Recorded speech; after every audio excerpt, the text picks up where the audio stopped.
That's my cue. Hello, everyone. My name is Tess Greinock. I am the current president of the Research Data Access and Preservation Association. So glad you could come.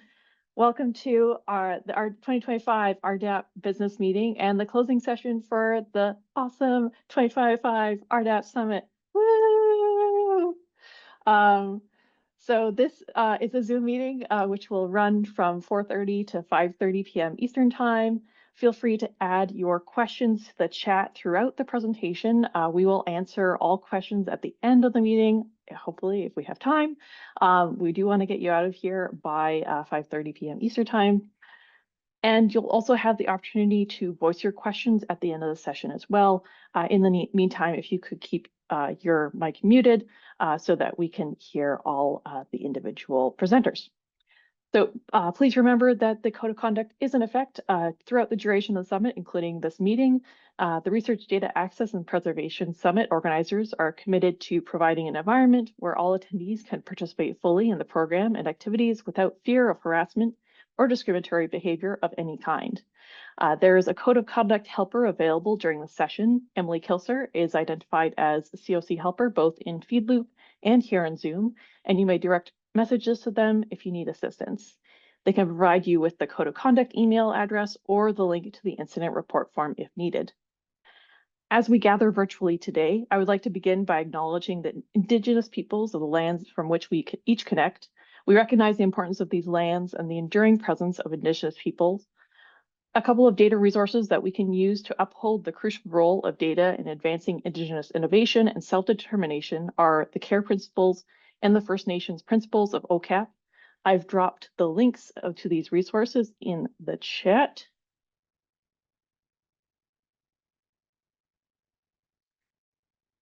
And please feel free to add your own favorite resources on this topic as well, so we can all grow and learn together. So during today's meeting, we're going to give some updates from the executive board, followed by action committee updates and a time for questions at the end. And this is your current executive board here. I have had the wonderful, distinct pleasure of working with these four fine individuals other individuals you see here on the screen. Ellie as your president-elect, Reed is your treasurer, Megan is your secretary, and Rachel is your past president. And you will hear from these folks later on.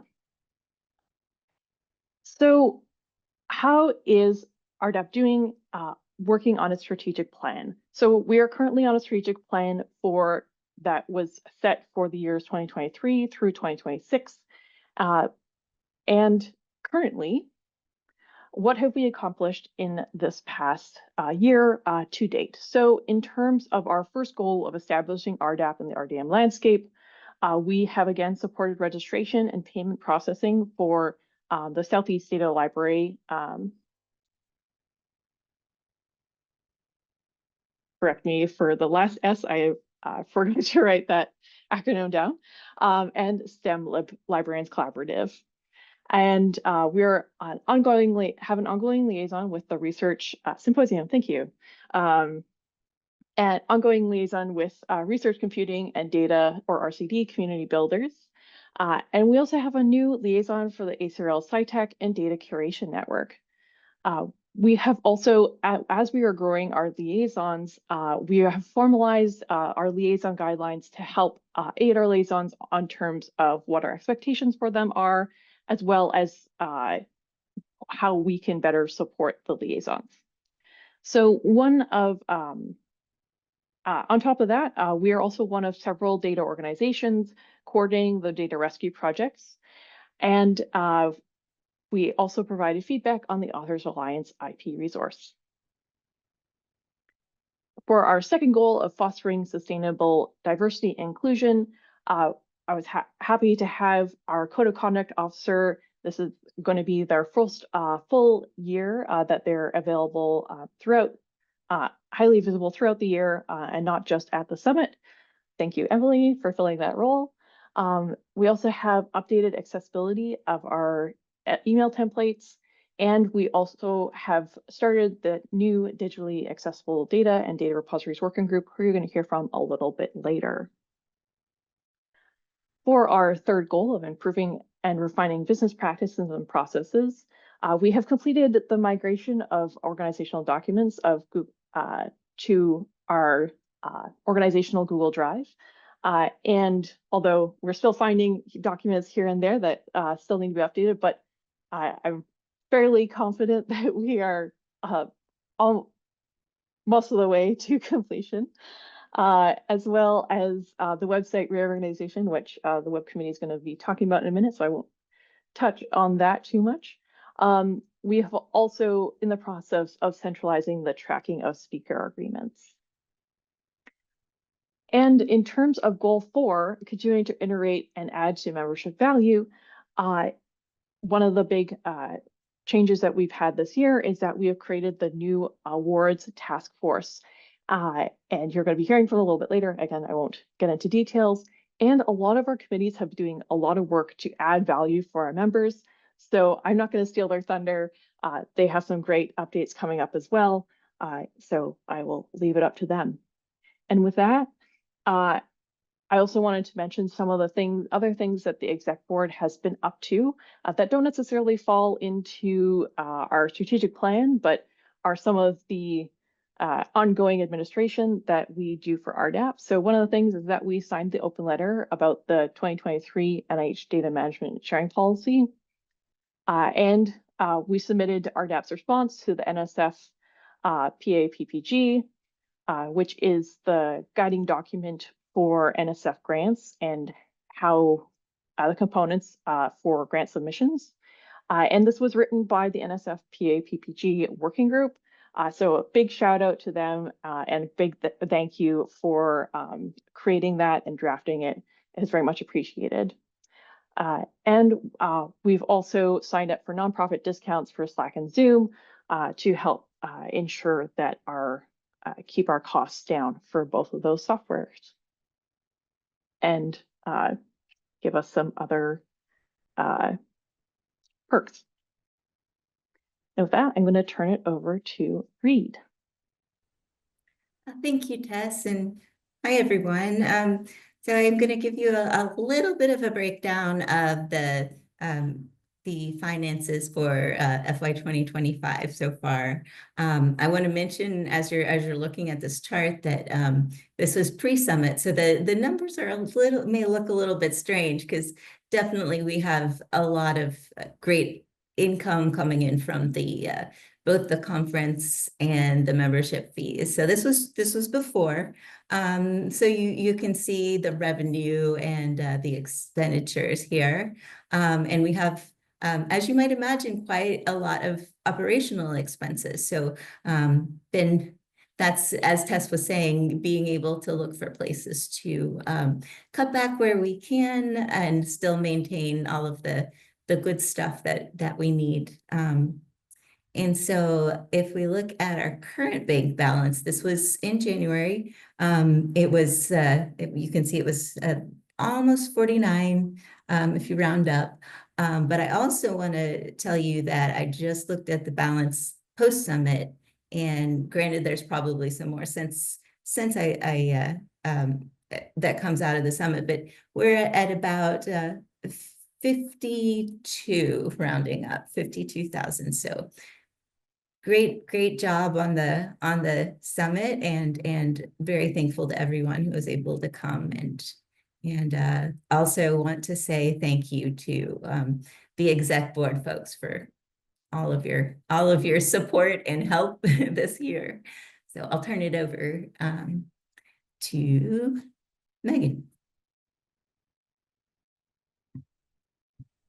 Hi, everyone. This is my first term as secretary, and I prioritize internal documentation and standardization, which is something I hope all of us data librarians can get behind.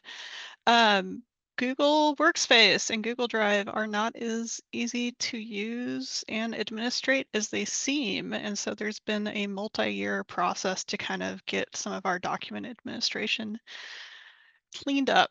The end is in sight, and thank you everyone and all the committee chairs for multiple years who have helped with this. It's been a big lift. A reminder that we do have a public document archive on OSF. I am in the process of updating some of the file and folder names to make navigation easier. And there are some bugs where some of the folders are not loading from Google Drive. I need to contact OSF to troubleshoot that. So please send me an email at the admin account if you run into issues. I'm aware of at least 2 folders that aren't loading correctly as of early last week, and we'll do a full inventory after the conference. And next up is Allie. Hello. So yes, I want to thank my co-execs for all the work that they do. Megan and I have definitely had some fun with chasing down files and making sure that those files are visible to the public when they're supposed to be. And an important reason why is that we have come to the time for elections and action committee recruitment. And so we're going to talk about that shortly. We're also going to have a post-summit survey, which goes out after every summit. So please do keep an eye out for that summit. The feedback is very important to the conference planning committee and to all of us really in the RDAP membership. So we appreciate you filling that out. And then we will talk about, we've had a lot of questions about our plans for next year, and so we'll be getting to that shortly. Next slide, please.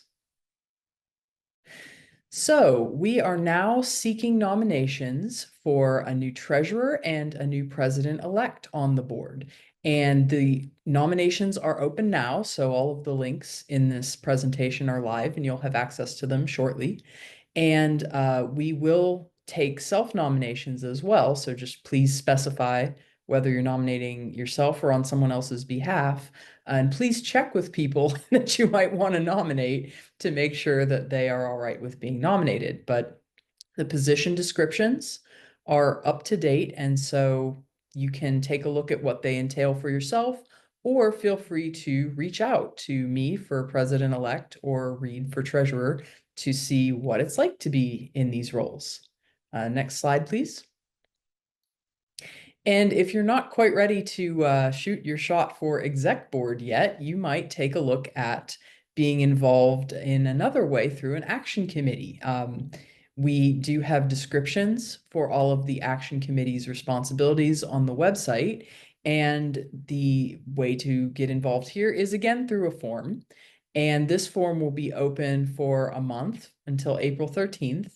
And we ask that you have multiple committees in mind. So what will happen is you'll use this form to indicate your first, second, or third choice for committees. And then we have a very complex algorithm that's proprietary that we use to sort people into committees. No, not really. I take a look at it and to do my best to meet people's preferences.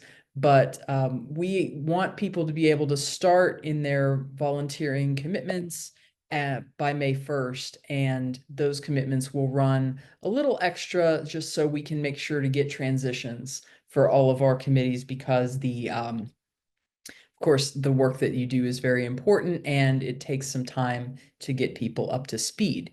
If you want to know more about any particular committee, please reach out to the chair. I know that several committees are looking for new co-chairs as well. So if you're interested in being a co-chair of a committee, I know that the current chairs would be happy to talk to you about that. So yes, everybody is happy to discuss what is involved with these things, and we encourage everyone to start looking into it now and think about where you might want to volunteer for next year. Well, really for this coming year. And I will pass it to Emily. Thank you, Allie. Hi, everyone. So an update on the code of conduct. Let's see. In fall of 2024, I started in the position, and I'm really excited to be in this role. RDAP is a really welcoming and respectful community, and I think as we continue to grow and evolve, I'm grateful for the opportunity to help maintain this space as a welcoming and respectful one. So I wanted to thank the executive board for onboarding me, helping me get my bearings with the resources that were in place.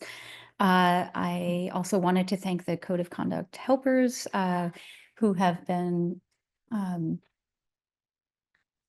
sorry, my kids just got home, so if there's noise, I apologize.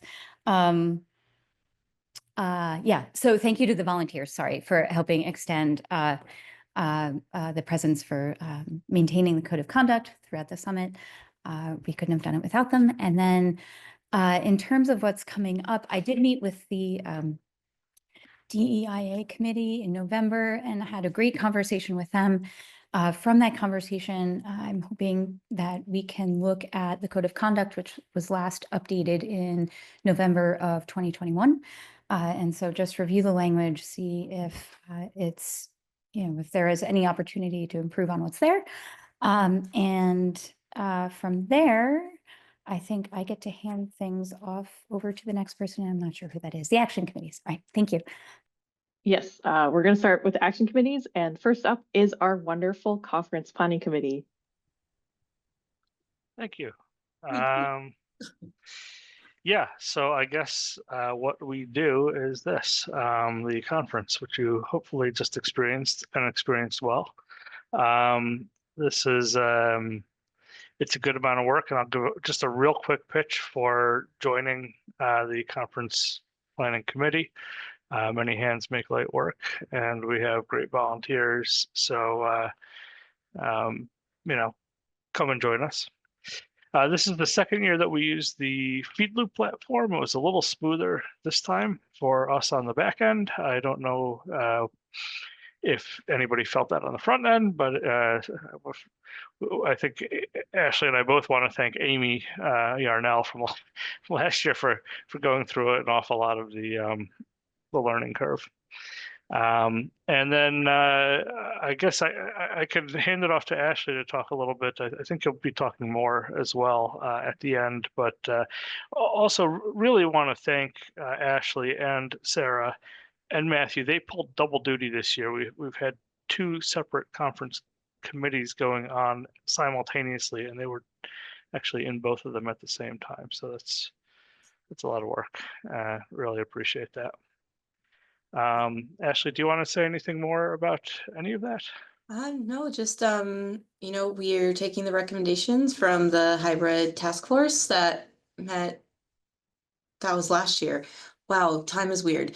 That when we met last year to decide about going ahead. So that has what has created the 26th summit, which me and my co-chair, Sarah, who was also on the 25 committee with me, we'll talk about more later. So we're gonna leave you more in suspense, but a big from the bottom of my heart, and I know Anthony's as well, thank you to our committee members. Literally would not have been able to do this without you. So Matt, Emily, Hannah, Michael, Elisa, Lisa, Sarah, Kristen, and Lena, thank you so very much for all your hard work and your dedication and just your amazingness through this whole process. So everyone should thank them because it was their hard work, and hopefully you all enjoyed and had a wonderful time at this summit. I know I did, so. Yeah. Thank you. Thank you.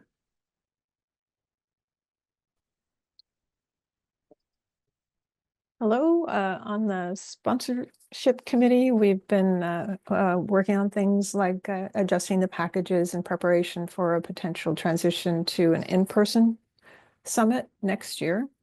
From our generous donors, or sponsors, we secured $7,500, and we really appreciate that and how responsive they were when we reached out and asked for materials and so forth. So thank you. We, in preparation for asking sponsors for help, we created some charts and an information page to help people make decisions about how investing in RDAP would be a good thing for their organization. Many thanks to the committee members, Elena, Kelsey, Laura, and our liaison, Kristen. And that's me.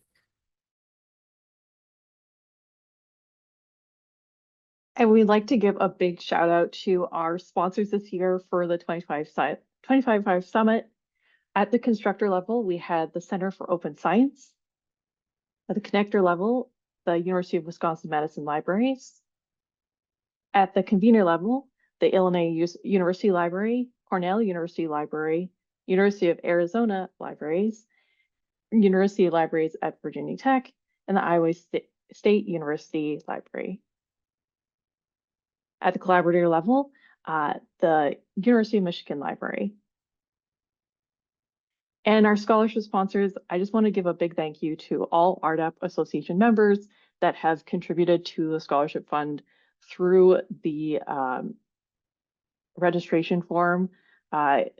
We were able to provide a number of scholarships this year, which the awards committee will provide more details on in a moment. And that is through your generous donations. So a big thank you to all those members. And with that, I'm going to pass it off to marketing.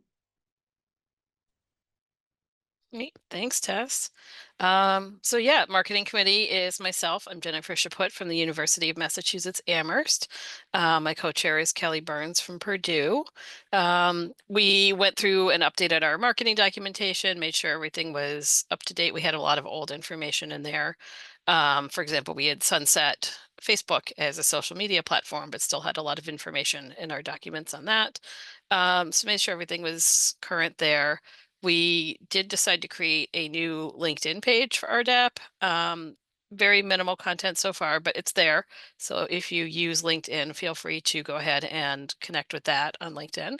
And then we worked with the other committee members, as well as exec board and some other members of RDAP, to make sure that when we're sending out announcements for scholarships and summit registration and anything else that's going on, that we have a wide reach on our distribution list. So thank you to everybody who was able to help us connect to organizations that they were members of. And just a quick thank you again to my co-chair Kelly and to Jocelyn and Jessica, our other committee members. That's it for marketing. Hello, everybody. I'm Michael Moore. I have the distinct privilege of serving with Reed as the co-chair of the website committee. Before we jump in, I want to give the shoutiest of shout-outs to our lovely committee members who are really the driving force behind and create a very collaborative environment for everything. And also a shameless plug of, we're always looking for new members. And so if you're interested in website design or website content or accessibility, no HTML or CSS or any other coding background needed, just, like good vibes and collaborative spirit. So happy to have you. So our big project this year, if you've gone to our website, it looks much different than this time 1 year ago. So we kind of rebuilt it from scratch, from the ground up, and it was really driven by the feedback we received from members. Thank you to everybody who filled out like our card sort and various surveys and things along the line. As I mentioned, it was pretty ground up and wanting to move away from the restrictions of our wild apricot default provider. So we redid the information architecture. As Meng was saying, we all, as librarians, appreciate a better structure. And so the page design, the information layout, the hierarchy all make a lot more sense now. It's much more flexible and dynamic, so we can support new projects, many of which are going to be talked about by our other committees. And the big thing is to fix a number of accessibility issues that were ongoing that we couldn't do with the default plugins from all that got. As I mentioned, we do collaborate with a lot of the other committees to support their projects, so like the resource hub and the membership directory, which other committees will talk about. And I'll pass it over to Reed. Thanks, Michael. Yeah, so on our last point there on the slide, our focus for 25-26, we're going to be incorporating more member feedback and looking at analytics to refine the site to improve it as much as we can. And then also there's a lot of, as Michael mentioned, accessibility issues that need to be fixed and looked at. So the committee will probably focus on a lot of that work, along with collaborating with the other RDAP committees, doing our usual updates and other kind of collaborative committee work. And I think that's where we'll be focusing a lot of our work. Just really quickly, I want to say again to Michael, thank you for being our co-chair, long-term co-chair actually, and he'll be rolling off, and we are looking for another co-chair. And then also I want to thank the other committee members as well. So that's it for us.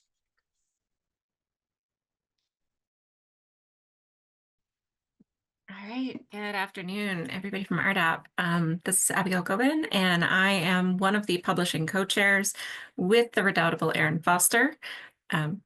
It is always a delight to get to work with Erin. So over the past year, we have continued to publish our quarterly newsletter, which those dates that you see are very aspirational. It's usually the last day of the month, and I'm like, can we get it out today, or is it one more day? So if it's running late, it is my fault. We did add a new section, which we're excited about, getting member updates from all of you. Please keep an eye out for in the next week or so, you'll get a reminder to submit updates about what's happening with you so we can celebrate your achievements in the newsletter. Erin's put a link to the archive if you want to see all the cool things and the articles that have come in our past issues. We also, publishing is the group that also works with JustLib on that special issue partnership, and we're very grateful for all the committee members who participated in that. They do the peer review, they do a lot of really neat work with that. It's a really supportive opportunity to get involved with a truly special issue. So if you have a chance to participate with that. We will be looking for a couple new members, and also I will be stepping down as one of the co-chairs. So if you are interested in taking on a leadership responsibility, Erin has said she'll be around at least for one more year. So, but we'd be happy to answer any questions about participating.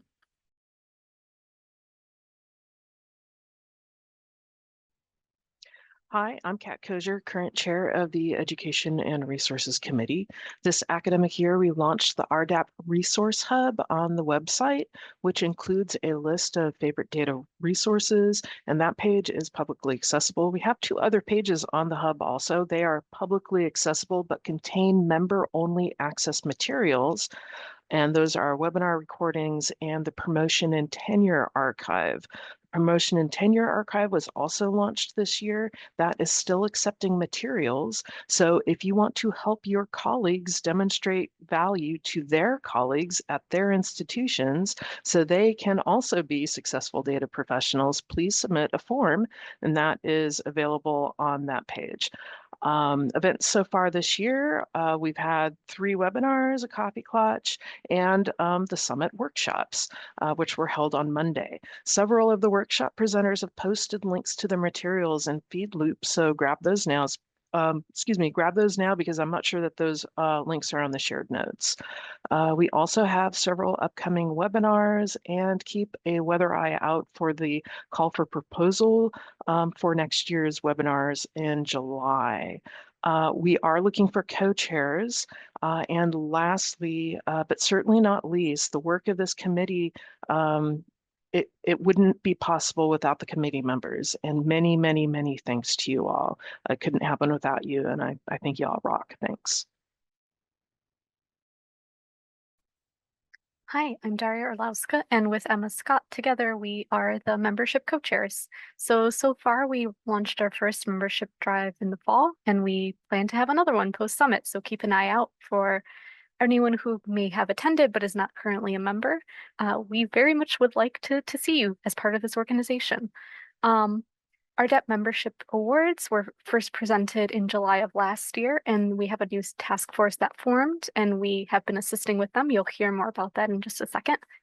We also helped with the website revamp, and if you have been in the member directory recently, you will have noticed there are founder badges now. So for anyone who was part of that initial drive when RDAP became a paid organization, you will see that you have a nifty little badge. If you do not have a badge and you feel like you were there at the forming, please contact us. We can get you sorted. We also put together some templates, for member recognition, and we're beginning membership representation assessment. So who are we missing, and how can we grow? Thank you so much.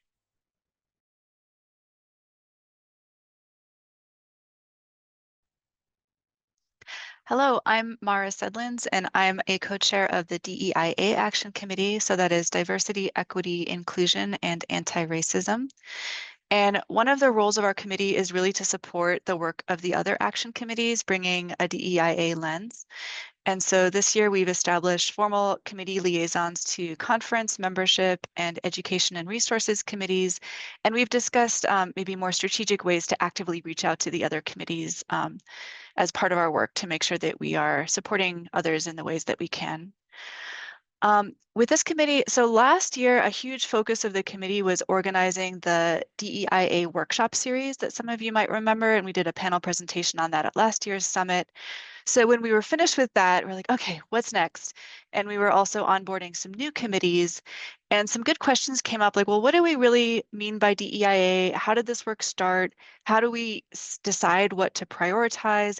And so we did kind of a deep dive into the history of the committee and the existing documentation that had been created initially when the committee was started, which was a recommendation of a 2021 DEIA task force.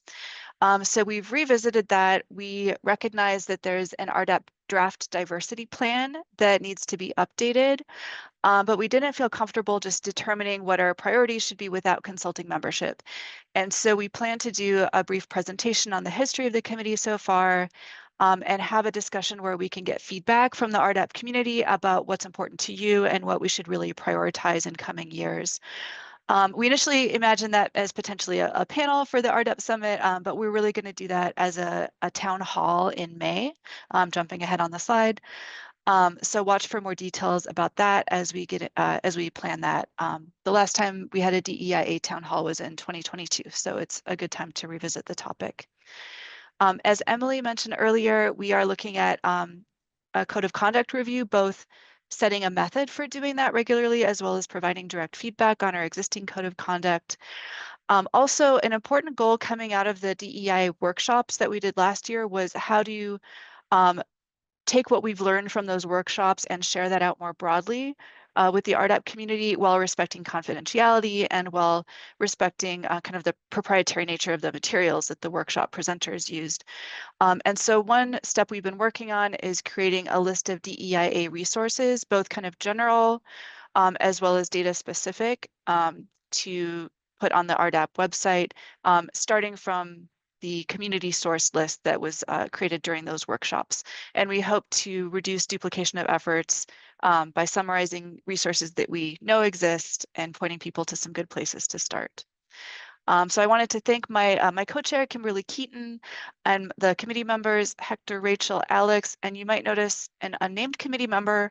One kind of sad thing that has come up is how to accommodate committee members who live in places where DEI work has been outlawed, and how do we be sensitive to the nature of the work and to their situation. So this is one example of how we are addressing that currently.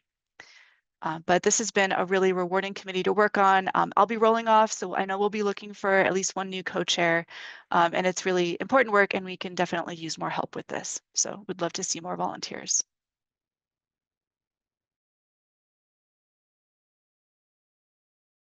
Hi. So I'm Sarah Olker for one of the co-chairs of the awards task force, and I want to start by introducing the rest of the task force. We have my co-chair Ali Tatarian, who has the calendar brain of the two of us, and the rest of our task force members, Chelsea Barrett, Laura Briggs, and Jonathan Petters. And what we've been doing is we got this wonderful kickoff from membership committee to take on looking at the awards processes, and that includes the scholarships processes as well, and thinking about what makes sense. So that's the Volunteer of the Year Award, the Work of the Year Award, and our conference scholarships.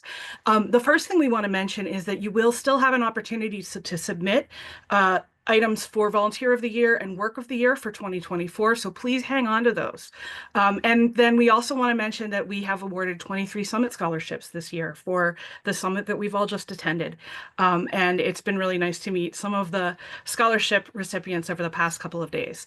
The sorts of things we're doing are trying to make it easier to evaluate some of the awards and make rubrics that match sort of the calls and things like that, and think about how to how to celebrate those award winners as well. So what we're going to be doing with the rest of our time is finishing up some of those procedures we have that we're working on, and then write up some recommendations in a report. And so, I can't say specifics yet, but watch for us. We'll probably be calling for people to do work related to awards. The specifics just aren't fully fleshed out yet. So thank you to the entire task force, and I will pass it over to the working group. Thank you, Sarah. And yeah, I'm here speaking today as a representative and one of the 3 co-chairs of the working group on digitally accessible data and data repositories. This is a working group that kicked off in the fall of 2024. We've subdivided into 3 subgroups, looking at each of those groups, sort of one of the parts of the charge. So we're meeting twice monthly. Our members and our charge are listed on the RDAP site. And we are currently working on drafting our output, which is going to be a report that will include a summary of the new ADA rulings and their relevance to research data and repositories specifically, and then also proposed best practices for research data accessibility. And this is still a fairly new area. So we're working on looking at what is already out there and also potentially creating and synthesizing some new recommendations. And the hope is there to provide guidelines for folks who are working in these types of positions and know that it does affect them, but don't have the time to do as deep a dive into all of the intricacies, and to provide them a starting point. And so this working group is intended to run from fall 2024 to fall 2025, and you should expect to hear more from us as we get closer to the completion of that work. And we do have a contact point here as well if you have any questions. Thank you. Okay, so moving on to 2026, which I bet a lot of you are waiting to see. But first, we want to thank everyone who replied to the Summit modality survey that went out early last week. So we're very pleased that we got 146 responses with 63 comments, which were extremely helpful in helping us guide us in decision making regarding what to do with 2026 due to, well, everything. But so based off our preference, the preferences that you guys mentioned, so 55 votes for online virtual, 51 votes had no preference between online or in person, 37 votes casted for in person. And then to kind of mold the concerns that were voiced in the comments, a lot of it was around funding, which is quite understandable. I know, my institution is even, talking concerns about finances, and I know this is a concern across the country, and unfortunately for our colleagues that are in federal positions, even more so. There's concern about safety travel, and then also personal or medical, which COVID is still very much a thing, and fortunately, measles is back. So stay safe, folks in Texas. But we appreciate the feedback. And so this is why it's very important if you could also fill out the post-summit survey so we can get any comments. If maybe you missed the survey that came out, you can voice any of your opinions and thoughts there. And we will take that into consideration as we plan and move forward with 26. Did I miss anything, Megan? Did I misrepresent anything? No, you just did fantastic. Thank you. Okay, so and I'm going to let my co-chair for 26, Sarah, tell us a little bit more about where we are. Ashley, and hi everyone. So thank you again for filling out the survey and sharing your views. So the committee, as well as the executive board, are monitoring the current events very carefully. So keeping in mind the survey results you shared, but also recognizing that some things are changing very rapidly. So we have developed some thresholds to help direct our decision making. So even if we go in person, perhaps if we need to pivot at some point. So definitely considering all of that. And we don't have a final decision yet, but we hope to share more details with you very soon. And again, as Ashley said, if you do have anything else you'd like to add, please share that in the post-conference survey. And last but not the least, but I would really want to thank our committee members for this year.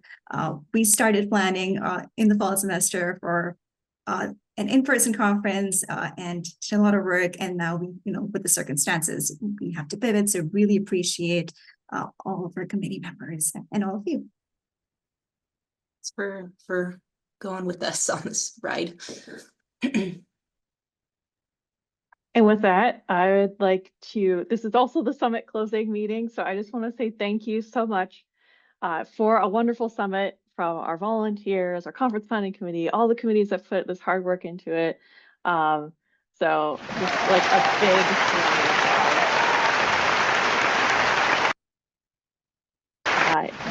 and with that, we are happy to take any questions that you may have.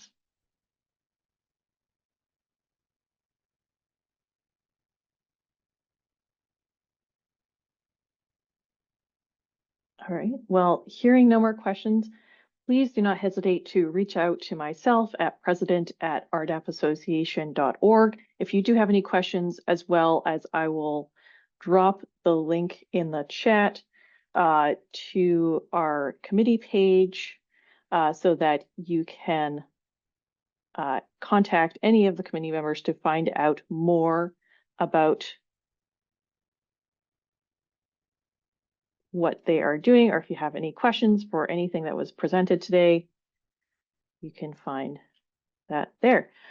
And with that, thank you so much for attending the RDAP Summit 2025 and hope to see you next year at RDAP Summit 2026. Take care, everyone.